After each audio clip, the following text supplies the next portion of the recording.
Pior seca da história. Baixos níveis de umidade deixam mais de 1.000 cidades brasileiras em alerta.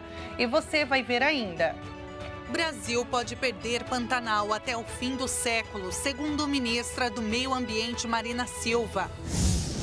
Naufrágio de barco que navegava em rio da Amazônia peruana deixa 6 mortos e 3 desaparecidos.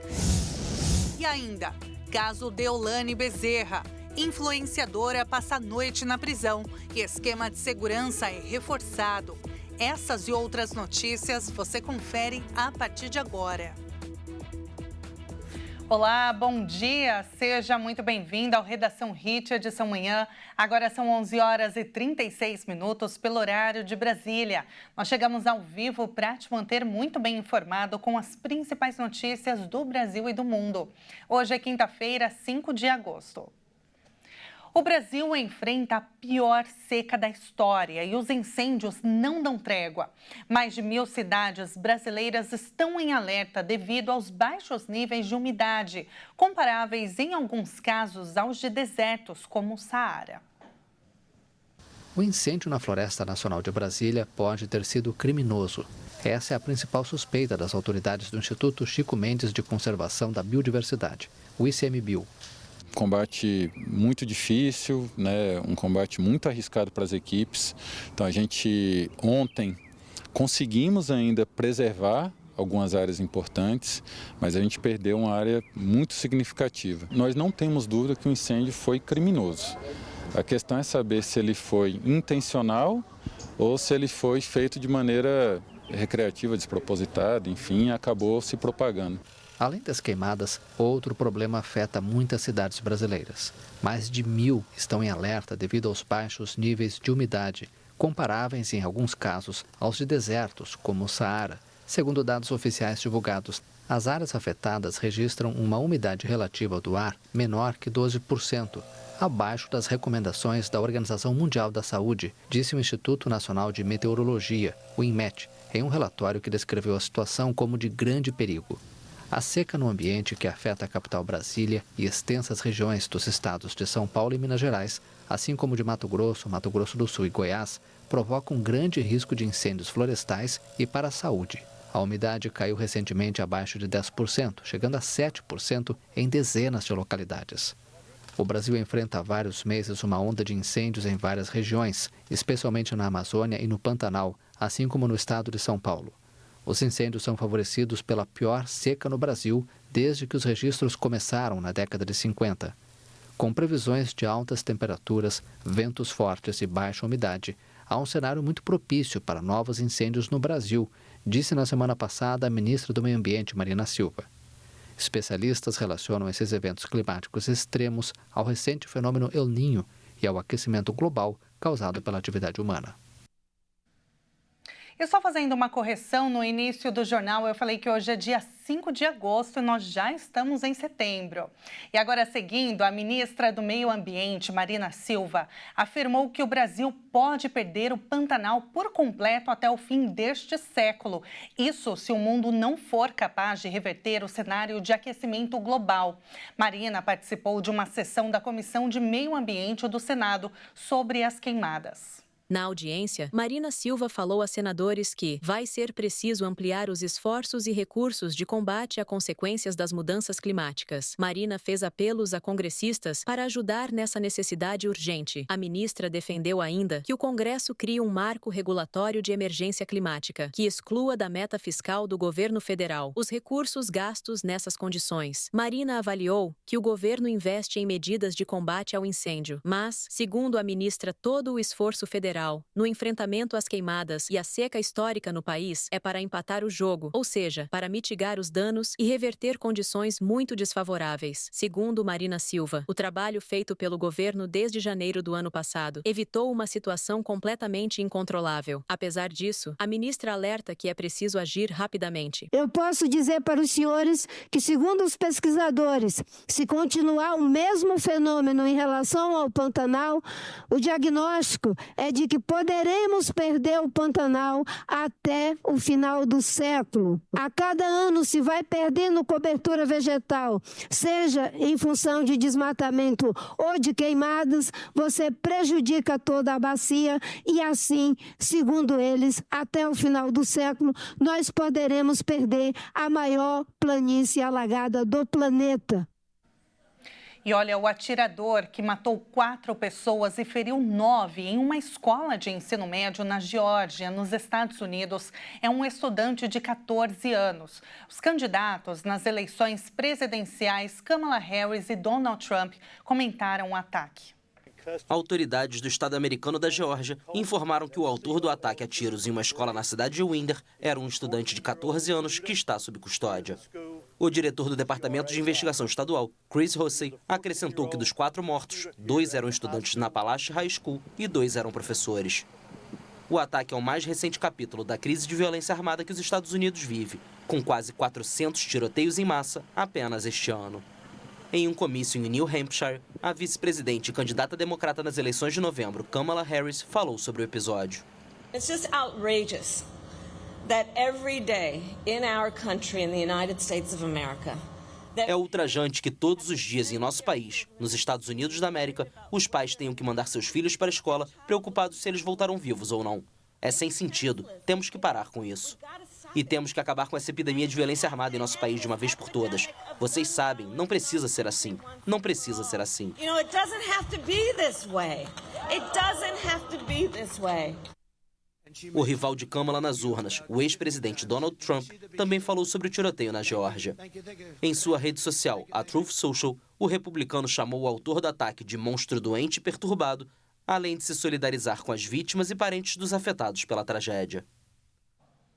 E um barco que navegava em um rio da Amazônia peruana afundou após colidir com um tronco submerso. 6 pessoas morreram e 3 continuam desaparecidas. Pelo menos 6 pessoas morreram no naufrágio de uma embarcação que transportava quase 50 pessoas em um rio da Amazônia peruana. De acordo com um capitão da Marinha, as vítimas tinham entre 30 e 45 anos. O barco tinha zarpado na tarde de terça-feira do porto de Pucallpa, com destino à cidade de Atalaia. O acidente aconteceu depois que o navio, com 48 passageiros, entre eles vários professores, colidiu com um tronco submerso, o que provocou um buraco no casco e o afundamento. A maioria dos passageiros conseguiu se salvar após o resgate por embarcações locais, mas 3 pessoas ainda estão desaparecidas. Brigadas da Marinha e a polícia realizam operações de busca no lugar do acidente, enquanto a promotoria iniciou investigações sobre o caso. E veja a seguir, República Democrática do Congo vai receber as primeiras doses da vacina contra a Mpox. O país é o mais afetado pela doença. Todos os detalhes você confere daqui a pouquinho. Voltamos já já.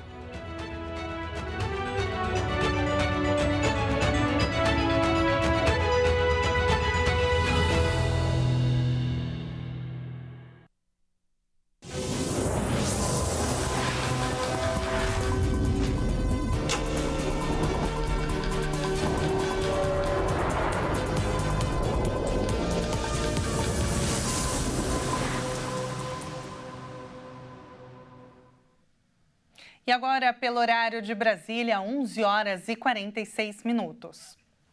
E o esquema de segurança em frente ao presídio, onde a influencer Deolane Bezerra está, foi reforçado nesta manhã. Segundo a Secretaria de Ressocialização de Pernambuco, as medidas são para garantir a integridade física da empresária. A advogada, empresária e influenciadora digital Deolane Bezerra, presa numa operação contra uma organização criminosa suspeita de lavagem de dinheiro e prática de jogos ilegais, passou a noite na colônia penal feminina, localizada na zona oeste do Recife. Um pedido de soltura foi feito pela defesa, mas o juiz não analisou a solicitação e encaminhou o processo para que outro juiz decida. Nesta quinta-feira, a influenciadora vai passar por audiência de custódia. Ainda não se sabe se a audiência ocorrerá de forma virtual ou presencial. Nesta manhã, o esquema de segurança em frente ao presídio onde ela está foi reforçado com policiais da Grupo de Operações de Segurança da Polícia Penal de Pernambuco. Segundo a Secretaria de Ressocialização de Pernambuco, por conta da repercussão do caso, foram tomadas algumas medidas de segurança dentro da penitenciária para garantir a integridade física da empresária. Deolane Bezerra e a mãe dela, Solange Alves Bezerra, também presa na operação, estão em cela reservada. E o ministro do Supremo Tribunal Federal, Nunes Marques, decidiu que vai levar ao plenário o julgamento sobre a suspensão da rede social X, o antigo Twitter.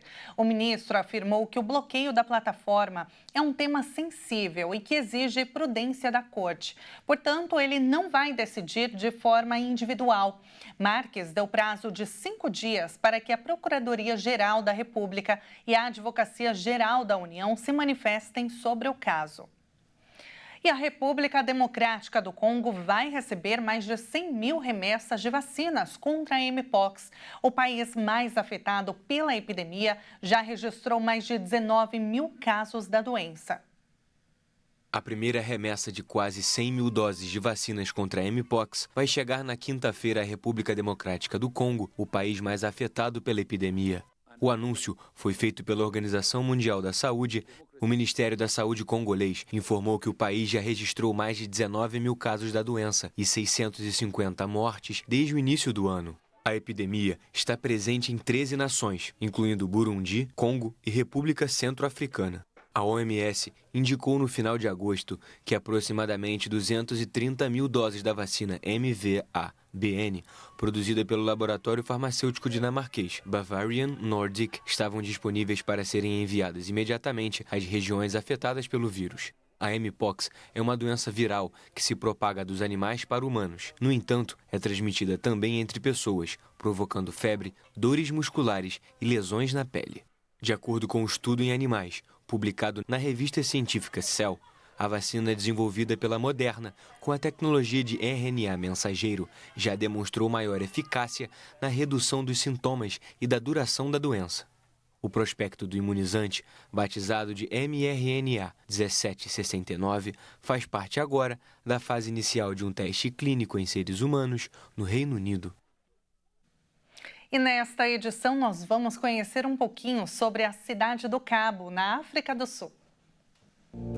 A Cidade do Cabo é a segunda maior metrópole da África do Sul, com seus atrativos que mesclam pontos como espécies silvestres e muita vida natural. No centro está localizada uma enorme montanha, a Table Mountain, que impressiona por sua flora única, além de outras atrações turísticas, como galerias de arte, casas de jazz e música de rua. A Cidade do Cabo também é rodeada de belas praias e videiras.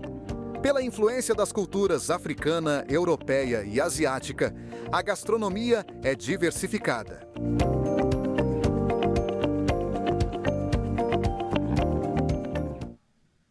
E antes de encerrarmos esta edição, é claro que a gente vai agora com uma câmera ao vivo da Cidade do Cabo. Saindo do Brasil, dos estúdios HIT em São Paulo, vamos para a África do Sul. E olha, no fuso horário, por lá são 16 horas e 50 minutos. E os termômetros marcam 16 graus. Então, tá meio friozinho, viu? E seu cartão postal carioca é o Pão de Açúcar, o da capital legislativa da África do Sul, é o Table Mountain, ou Montanha da Mesa, que você pode ver ao fundo na imagem.